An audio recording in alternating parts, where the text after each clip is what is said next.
अस्सलाम वालेकुम फ्रेंड्स। नाम है वर्दा, मायनी है गुलाब का फूल। नाम है ज़रमीना, ज़रमीना नाम के मायनी है अमीर, दौलतमंद। नाम है हिबा, हिबा नाम के मायनी है अता, बख्शिश।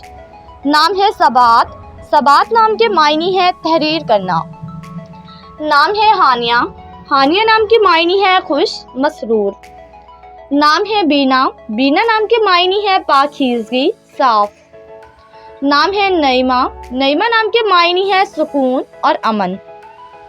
नाम है नाइला, नाइला नाम के मायनी है कामयाबी हासिल करने वाली। नाम है रिनाज, रिनाज नाम के मायनी है अजीम, शानदार। नाम है कौसर, कौसर नाम के मायनी है जन्नत में दरिया। नाम है कायनात, कायनात नाम के मायनी है पूरी दुनिया।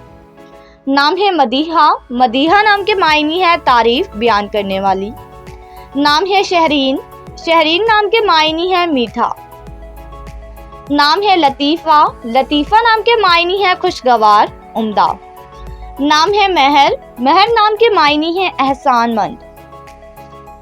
नाम है माहा, माहा नाम के मायनी है साफ पानी का चश्मा। नाम है रीहा, रीहा नाम के मायनी है ठंडी हवा।